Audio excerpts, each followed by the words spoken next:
Bonsoir à tous et soyez les bienvenus au 19h50 sur Canal 2 International. Tout de suite, voici les titres à la une de l'actualité ce lundi.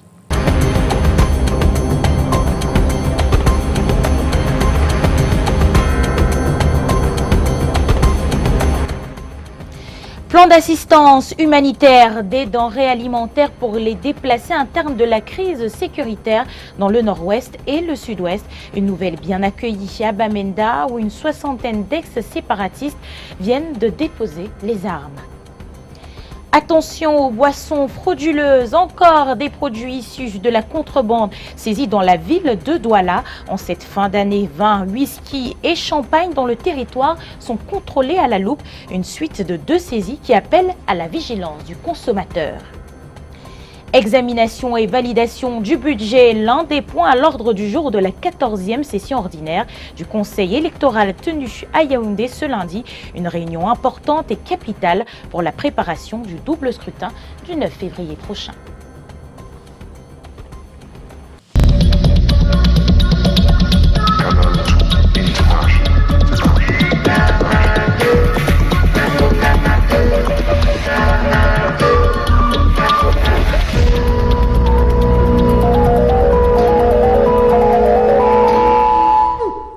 Soyez les bienvenus une fois de plus au 19h50 sur Canal 2 International. Nous démarrons ce journal en nous rendant dans la région du Nord-Ouest. 400 déplacés internes viennent de recevoir des denrées alimentaires dans le cadre du plan d'assistance humanitaire à Bamenda. Un ouf de soulagement qui permet d'améliorer leurs conditions en cette veille de la Saint-Sylvestre. Les détails, c'est avec Lille Piedjou et Annie Collins dans cet élément. Sous une chaleur torride, femmes et enfants bénéficient du plan d'assistance humanitaire. Nous sommes ici à l'esplanade des services du gouverneur de la région du Nord-Ouest le week-end dernier. 400 déplacés internes de la crise sociopolitique reçoivent des denrées alimentaires, couverture, savon et 10 000 francs CFA de frais de transport. Le message qu'on peut dire à tous les déplacés, c'est pour venir au centre parce que c'est là-bas qu'on fait l'enregistrement. Si quelqu'un te dit au quartier que c'est ici qu'on fait l'enregistrement, c'est un menteur. Donc, parce qu'on a constaté qu'il y a beaucoup de gens qui passent par derrière le centre pour escroquer les gens. La vulnérabilité de ces déplacés internes sert de prétexte à certaines personnes sans foi ni loi pour leur extorquer de l'argent, de cette mise en garde du préfet de la Meusame. Eh bien, le gouvernement a jugé utile de continuer cette mesure, à savoir distribuer l'aide à ces personnes qui sont considérées comme des déplacés internes, qui sont des Camerounais à part entière, et bien pour qu'eux aussi ils célèbrent Noël et la Saint-Sylvestre comme le reste de nos compatriotes. Et nous avons également profité de cette occasion pour demander à ces déplacés de continuer cette sensibilisation des pouvoirs publics auprès de nos jeunes frères qui sont encore en brousse. Seul hic, selon ces déplacés internes, l'absence de matelas, mais espère que le gouvernement s'en chargera dans les jours à venir, en attendant l'effectivité du nouveau code sur la décentralisation. À votre suite, Lille Piedjou, nous le disions il y a quelques instants, toujours à Bamenda, des ex-séparatistes sont sur le point de réintégrer la société. Plus de 60 ont effectué un séjour au centre régional de désarmement, de démobilisation et de réintégration créé il y a peu. Le conseiller spécial du Premier ministre était dans le Nord-Ouest pour la circonstance. Les précisions, c'est avec Vanessa Melakamdem. Des ex-combattants sécessionnistes en voie de réintégration dans la société. 55 garçons, 7 filles, accompagnés d'un enfant de 2 ans qui viennent d'effectuer un long séjour au Centre régional de désarmement, de démobilisation et de réintégration de Bamenda. Le conseiller spécial du Premier ministre est ici pour faciliter cette réinsertion. This shall be done in the most equitable manner, with priority being given to those who have stayed at the DPS center for a long time. On a first come, first served basis. The head of state has also prescribed some special accompanying measures for you.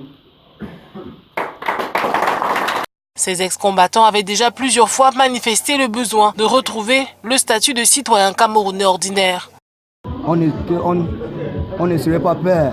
Qu'on est maintenant les gens qu'on peut sortir maintenant en ville sociétale pour vivre comme les gens qui est déjà livré, qui n'arrête pas les larmes encore. C'est pour ça qu'on est ici aujourd'hui très content comme ça. Tout le monde est prêt. La réinsertion se fera au fur et à mesure. L'annonce est faite solennellement au cours d'une cérémonie très animée. That receive those who deposit the arms. We have done the demobilization and now it's the reintegration. That means the last step. That means in few time, people will go to the civil society to be reintegrated as civil servants. Le Centre régional de désarmement, de démobilisation et de réintégration de Bamenda, créé il y a 1 an, s'avère déjà exigu pour ses plus de 60 pensionnaires. En attendant que le gouvernement l'agrandisse, ses portes restent ouvertes pour tous les combattants désireux de changer de camp. Il apportera de ses prières pour le retour à la paix justement dans les régions du nord-ouest et du sud-ouest. Le diocèse de Bamenda, un nouvel archevêque, Monseigneur Andrew Nkeya Funya, nommé par le pape François ce lundi même. Il était jusque-là évêque de la ville de Manfé et remplace Monseigneur Cornelius Fontem Echoua. Andrew Nkeya Funya, 76 ans, est natif de Widikoum. Le Cameroun est-il dans une situation de crise humanitaire? La question suscite depuis quelques jours des avis divers, surtout après cette annonce d'un don de 100 camions de denrées alimentaires offerts par le chef de l'État aux déplacés du Nord-Ouest et du Sud-Ouest. Philippe Nanga, coordonnateur de l'ONG Un Monde à Venir, explique ce que c'est qu'une crise humanitaire et présente la situation du Cameroun, et c'est au micro de Vanessa Melakamdem. On entre en crise humanitaire quand une situation sociale appelle à des mesures particulières ou une intervention sur des personnes qui atteignent des milliers. Pour dire plus concrètement, c'est quand une crise dépasse, n'est-ce pas, la prise en charge ordinaire.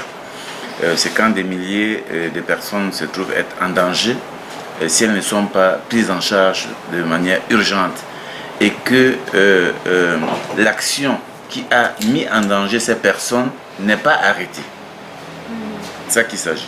Donc quand on est dans une situation où des milliers de personnes se trouvent en danger et que le danger n'est pas évacué, voyez, donc ça veut dire qu'il y a des milliers de personnes chaque jour qui se retrouvent dans cette situation qui impose, n'est-ce pas, des mesures particulières.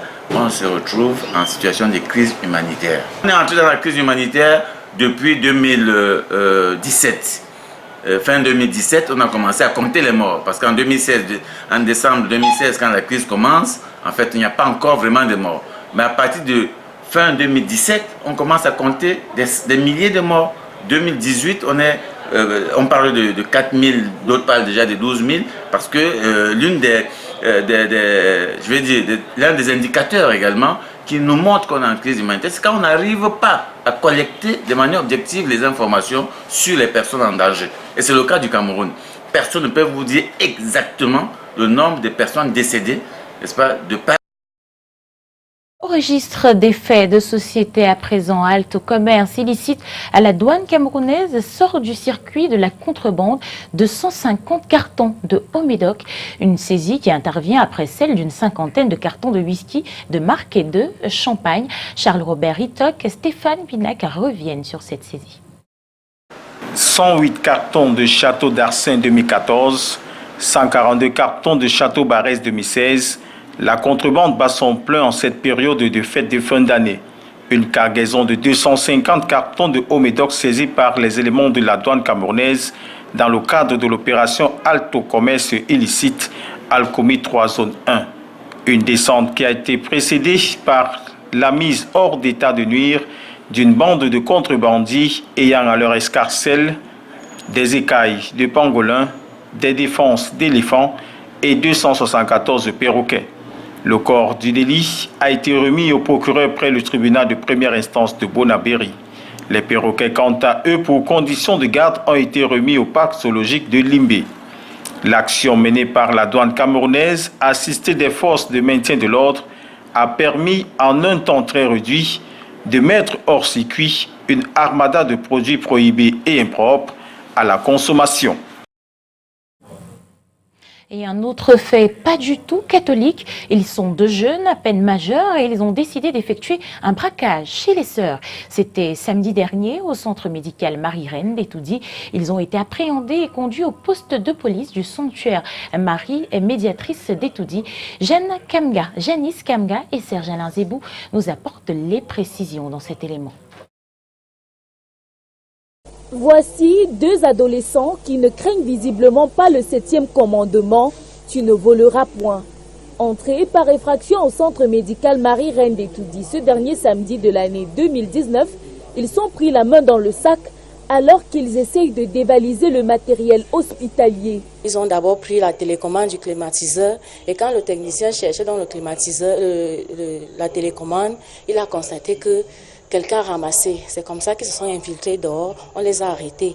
Entre-temps, quand on entre dans la salle, ils ont dépiécé les ordinateurs et les machines pour l'échographie. Et les forces de l'ordre sont alertées et les deux gangsters conduits au poste de police du sanctuaire Marie médiatrice d'Etoudi. Il ne serait pas à leur coup d'essai, les coups de vol étant fréquents ici. Ce n'est pas la première fois. Il y a de cela un mois, on est venu voler un écran dans la salle d'attente, au dispensaire en bas. Donc ça veut dire que ce sont les gars qui nous visitent tout le temps. Et cette fois-ci, le Seigneur a donné la grâce pour qu'on les arrête. Ce braquage intervient environ 2 semaines après celui de la cathédrale Notre-Dame des Victoires de Yaoundé, à croire que dévaliser les lieux confessionnels serait désormais la prédilection des bandits de grand chemin. À moins de 24 heures de la Saint-Sylvestre, de nombreux Doualais semblent ne pas pouvoir bien célébrer le Nouvel An. Rencontrés cet après-midi dans les rues de Douala, ils disent ne pas avoir assez d'argent et espèrent tout de même remercier le Seigneur dans la nuit du 31 décembre 2019. Junior Hossein et Henri Chinda les ont rencontrés. 16h30. Marie attend encore sur le trottoir à Bali un client pour lui vendre sa marchandise car il lui faut gagner assez d'argent pour la fête de la Saint-Sylvestre. C'est dur, c'est vraiment, la fête le marché est difficile. On n'arrive pas à vendre. Et cela depuis n'est rien vendu. Donc pour la Saint-Sylvestre, rien n'est prévu. En fait, même si c'est dur, je souhaitais le faire mes enfants. Dur est le temps qui court cette année 2019. De nombreuses personnes à Douala n'ont pas assez d'argent pour fêter. C'est pas facile parce que financièrement ça ne va pas, mais bon, comme tout être humain, et sachant que c'est les fêtes, on se bat, on essaie de faire avec le peu qu'on a. C'est les seules choses qui dérangent au pays, c'est le problème politique, que maintenant toutes les choses au pays sont dures. Parce qu'avant le pays va bien, mais maintenant le pays ne marche plus. Malgré cela, la fête de la Saint-Sylvestre aura lieu et le plan de la célébration est tracé. Le 31, on va d'abord à l'église, on finit à minuit, on célèbre la bonne année et le premier, on fait à manger à toute la famille. Le nouvel an, j'ai prévu aller fêter avec mes enfants qui ne sont pas ici avec moi déjà, ils sont au village. Donc si prêt à Dieu, j'irai le 31 fêter avec eux, voir la nouvelle année avec eux, avec ma belle famille. Donc c'est ce que j'ai prévu et après avoir rentré, je pourrai aussi continuer ici avec la famille qui est ici. Le nouvel an, c'est dans quelques heures. Mais en attendant, place au bilan de l'année 2019. Et dans l'actualité, justement, Junior, au sein de l'année 2019, de ce lundi, précisément, la 4e session ordinaire du Conseil électoral tenue à Yaoundé. Ce jour même, on en parle avec vous, Alain Ghislain Kanga. Bonsoir. Moukouri, bonsoir à tous. Avant d'y revenir, il faut dire que chacun attend à sa manière la nouvelle année. Les personnalités publiques aussi, elles ont été rencontrées ce jour par Aksha Bassekenda et Samuel Bonis. Elles nous disent comment elles préparent le réveillon. Encore 2 jours restants pour être au 1er janvier 2020. Et les visages connus se préparent tous à accueillir la nouvelle année, chacun à sa manière. Les people nous disent comment ça se passe chez eux. Je vais vous surprendre en disant que je ne prépare pas un réveillon extraordinaire. Je veux dire, je fais comme d'habitude, mais je trouve quand même le temps en famille. C'est le moment de grandes retrouvailles, c'est le moment, parce que ceux qui ne sont pas ici avec moi vont venir. Et donc, mais entendu, réveillon comme aller dans les boîtes de nuit, boire le champagne et fumer un peu de cigare, c'est déjà passé ça. J'ai fait ça trop longtemps, il y a trop longtemps, je ne fais plus ça. Donc. Chaque 31 décembre, je vais avec les enfants à la messe, on prie. On prie même pour nos frères qui sont dans le nord-ouest et sud-ouest, on prie pour eux. Non, en famille, il n'y a pas de souci. En famille, bon, on prépare comme d'habitude un petit lapin, un peu de petits poulets pour les enfants, pour mes amis et pour mes proches aussi. Balade, réveillon à l'église, certains ont déjà un programme fixe, tandis que pour d'autres. Nous sommes une famille qui vit tous les jours comme si ce jour était le dernier. Et les fêtes ne nous disent pas habituellement grand-chose. Si vous voulez, chez nous, c'est la fête presque tous les soirs. Pas qu'on danse énormément, mais l'ambiance qui est là, on parle, on peut faire le bilan de la journée, on parle des problèmes, on envisage l'avenir, c'est tous les jours la même chose. Habituellement, on regarde les grands réveillons de télé. Ce soir-là, comme nous dormons tôt, une famille qui dort tôt, à 21, 22 heures, parce qu'on a de longues journées, on dort déjà. Cette fois-là, on dort peut-être à minuit ou à 1 heure. L'avenue de la nouvelle année fait certainement réfléchir beaucoup, mais l'approche de cette dernière n'est pas un mythe dans certaines familles. La vie reprend son cours normal, pourtant c'est un jour tampon entre le week-end qui est passé et la fête qui arrive, mais pourtant on est bel et bien au cabinet. Et j'ai été le matin à l'université, donc la vie se poursuit tout à fait normalement. Ce sera donc au plus près de l'événement qu'il faudra penser aux choses qui peuvent éventuellement permettre d'améliorer l'ordinaire. Chez les people comme chez Monsieur Lambda, la nouvelle année est à plein nez et selon eux, les yeux sont levés au ciel pour rendre grâce à celui-là qui a décidé de leur permettre de voir ce premier jour de cette nouvelle année. Vous avez respectivement suivi le ministre délégué auprès du ministre de la Justice et Garde des Sceaux, Jean de Dieu Momo, le professeur Jean Baévec et maître Claude Assira. On prépare la nouvelle année également à sa manière au Conseil électoral. Le Conseil s'est réuni en session ordinaire, la 4e du genre, cette mi-journée à Yaoundé. L'ordre du jour porte entre autres sur l'examen et la validation du budget, la préparation du double scrutin législatif et municipal du 9 février prochain. Compte rendu, Brand Kamga et Samuel Bonis. Le double scrutin législatif et municipal du 9 février 2020 appelle Elections Cameroun à plus d'adhérents au travail avec les moyens conséquents. La 4e et dernière session ordinaire de l'année 2019, ce 30 décembre, permet d'évaluer l'exercice qui s'achève et surtout d'examiner et d'adopter le budget 2020. Afin d'offrir à Elections Cameroun le fonctionnement efficace et exemplaire qu'elle mérite, les groupes de travail constitués des membres du Conseil électoral, jadis créés, s'affaireront très prochainement, dès la fin des élections en cours et avant la fin du premier trimestre, à proposer un recadrage, une refonte de notre dispositif opérationnel et juridique interne.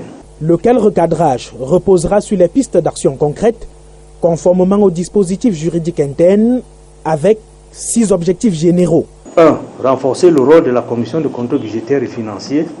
Adopter une politique de recrutement davantage adaptée aux missions de l'institution. 3. Réviser les modalités de gestion et de recrutement de nos collaborateurs. 4. Proposer une gestion et une répartition plus efficace de nos espaces de travail. 5. Clarifier l'utilisation des différentes dotations allouées aux démembrements territoriaux. Et enfin, 6. Doter les structures d'appui et de démembrement territoriaux des moyens leur permettant de gagner en technicité et en efficience. Une fois ces documents et le budget validés, le Conseil électoral et la Direction générale d'Elections Cameroun doivent poursuivre le travail en vue des législatives et municipales sans heurts, attendu notamment la publication des listes définitives des candidats. Et demain, 31 décembre, est jour de toutes les attentes. Dernier jour de l'année où le président Paul Biya, comme chaque année, s'adresse à ses compatriotes. Un rituel qui suscite beaucoup d'espoir et d'attentes. Des attentes recueillies auprès de quelques citoyens par Guy Fotso. Une clé symbolique remise à la gendarmerie nationale, dont des éléments sont déguerpis du site du chantier de construction de l'Assemblée nationale. Ils seront parmi les 150 premiers occupants de ces logements. D'autres bénéficiaires, des personnels de l'éducation de base. Ce 30 décembre 2019, c'est la rétrocession de 1520 logements sociaux construits avec l'appui de la Chine et 800 autres logements construits dans le cadre du plan d'urgence. C'est à peu près 9000 familles qui seront logées à travers ce mandat signé avec la SIC, qui est le logeur national, et qui aura pour mission, avec tous les autres acteurs, les communautés urbaines, le ministère de la Santé qui va faire vivre le centre intégré de santé, le ministère de l'Éducation de base qui va faire fonctionner l'école qui est construite. Tous ces acteurs vont donner à la nouvelle ville d'Olembe la physionomie attendue de cette nouvelle ville par le président de la République. Le mandat de gestion co-signé par les ministres de l'Habitat, du Domaine et le directeur général de la SIC permet en effet l'occupation tant attendue de ces logements. C'est un grand espoir que le gouvernement offre aux Camerounais, vu que ces logements étaient inutilisés depuis 3 ans aujourd'hui. Maintenant, nous avons la possibilité de loger des Camerounais de manière décente. Au Cameroun, les chiffres officiels affichent 2 millions de déficits en logements décents. Avec des partenaires privés et la coopération bilatérale, notamment celle de la Chine, l'État compte à terme rattraper considérablement le gap. Et vous l'avez vu dans ce reportage de Rodrigue Tongué et Francis Gablan que plus de 200 logements sociaux sont disponibles à Yaoundé et Bolova. La gestion a été rétrocédée ce jour à Olembe par le ministre de l'Habitat et du Développement urbain. Parmi les premiers bénéficiaires, donc 150 gendarmes. On poursuit donc ce journal avec cette autre information, la collecte des données statistiques de la production du cacao et du café dans le département du Mungo qui a bel et bien été faite. La présentation de la base de données a eu lieu aujourd'hui au ministère de l'Agriculture et du Développement rural. Il est question d'avoir des chiffres fiables et détaillés sur l'activité des producteurs dans le but d'orienter efficacement les pouvoirs publics. Les détails avec Janice Kamga et Serge Alain Zibou. Le département du Mungo compte 8040 parcelles et 7254 producteurs de café cacao, dont 11 046 pour 40 et 69 ans. Ces données répondent aux besoins de disposer d'une vue détaillée pour un plan de relance efficient de la filière café-cacao. Nous pouvons connaître l'âge des vergers, la position géospatiale des vergers.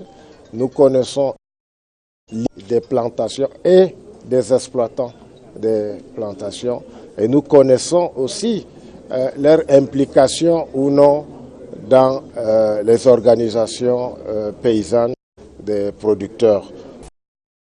Référence qui trace la route de l'origine Cameroun en cours d'eau face à un marché de plus en plus exigeant.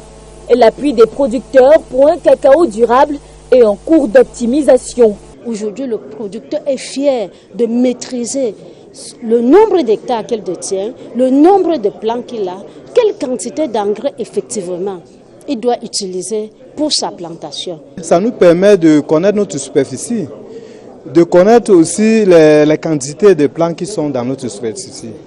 Et ça nous donne aussi la créativité au niveau de ceux qui ont l'habitude d'être appuyés dans des banques. Ces statistiques sont l'aboutissement d'une opération pilote censée s'étendre à 44 départements du Cameroun. Objectif, booster les niveaux de production d'un cacao qui connaît quelques avancées à cette date et d'un café qui montre des signes d'essoufflement. Je vous le disais il y a quelques instants, demain 31 décembre est jour de toutes les attentes. Dernier jour, le président Paul Biya, comme chaque année, s'adresse à ses compatriotes, un rituel qui suscite beaucoup d'espoir et d'attentes, des attentes recueillies auprès de quelques citoyens par Guy Fotso. Pour les attentes du discours du président, c'est toujours l'apaisement. Nous savons que c'est un père de famille et qu'il a été à l'écoute de tout ce qui s'est passé cette année. La majorité des Camerounais aspirent à la paix. Donc lui, en tant que chef de l'État, nous espérons qu'il sera dans ce sens. D'ailleurs, nous le savons, qu'il sera dans ce sens et nous pensons qu'avec l'année qui arrivera, tout le monde derrière le président de la République. Le discours du chef de l'État est attendu avec beaucoup de ferveur, justement par rapport sur des points que les populations et les citoyens camerounais veulent de toute urgence. Déjà, premièrement, la résolution de la crise anglophone et que les résolutions du grand dialogue soient mises en application de manière véritable et que la paix revienne dans les régions du nord-ouest et du sud-ouest. Vraiment, je souhaite que dans son discours, qu'il dise qu'il a laissé ce pouvoir et que les anglophones aussi prennent ce pouvoir et que nous restons aussi 5 ans, combien d'années là, pour voir comment ils vont aussi diriger. Tout ce problème qui se passe au grand dialogue international, non, les anglophones aussi veulent aussi gouverner. Vous avez déjà trop gouverné, laissez-le aussi gouverner, on va aussi voir comment le pays va se... Chaque dialogue, non, ils veulent aussi gouverner. C'est parce que les gens ne vous disent pas la vérité. Je suis vraiment déçu. Parce que ça fait 37 ans qu'il fait les discours, qui sont devenus comme une rhétorique. C'est-à-dire qu'on n'en tire rien de concret.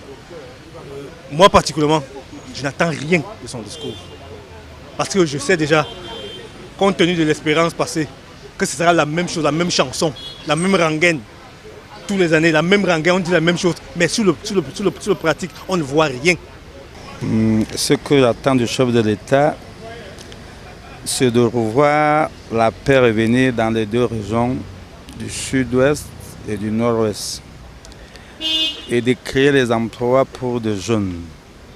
Nous attendons beaucoup de l'adresse du chef de l'État à la nation camerounaise.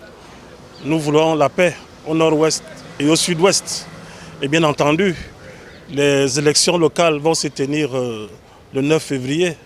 Forcément, le chef de l'État va demander au peuple camerounais de se mobiliser pour aller choisir les hommes et les femmes qui vont prendre, n'est-ce pas, leur destin en main en vue d'améliorer, n'est-ce pas, et de développer nos collectivités territoriales décentralisées afin de contribuer, n'est-ce pas, à l'amélioration de nos institutions en votant des lois que tout le peuple camerounais attend pour aller dans le même sens.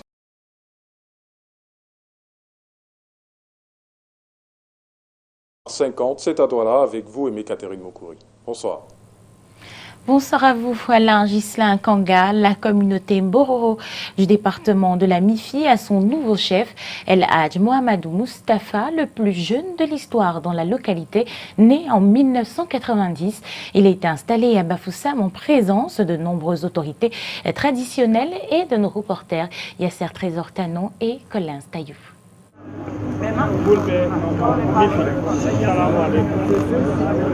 Voici le nouveau chef de la communauté Mbororo du département de la Mifi, dans la région de l'Ouest Cameroun. El Hadj Mohamedou Moustapha, c'est son nom. C'est le lamido de Didango qui se charge de son installation ce 29 décembre 2019 à la communauté urbaine de Bafoussam. J'installe Abdou Moustapha, le représentant de l'amido de Didango, de la communauté Mbororo à Bafoussam. Je vous remercie. Le chef Balin prend part à la cérémonie. Le chef Bamongoum aussi. Le roi des Bafoussam s'est fait représenter. Les autorités de la ville apportent leur onction à El Hadj Moustapha, connu pour son dynamisme dans la région. Félicitations, hein. Félicitations. Félicitations. Félicitations. Félicitations. Votre fils. Le nouveau chef de la communauté Mbororo de la Mifi remplace Eddy Idrissou, démissionnaire. Il a pour mission le renforcement de l'intégration sociale et culturelle des Mbororo en vue d'améliorer les conditions de vie de ce peuple. Le département de la Mifi abrite depuis le début de la crise anglophone bon nombre de déplacés appartenant à cette minorité. Le nouveau chef devra contribuer à trouver toute solution visant à une meilleure gestion de l'espace pastoral en vue de la protection de l'environnement. Sa feuille de route est bien chargée. Tout ce que je peux souhaiter, ce n'est que, n'est-ce pas, courage, respect des lois, des règlements de l'administration et respect des coutumes et us de toutes ces communautés qui l'entourent. Né en 1990, El Hadj Mohamedou Moustapha est le plus jeune ardo de la communauté Mbororo et aussi le plus jeune pèlerin de cette année 2019. Il est marié et père de 3 filles.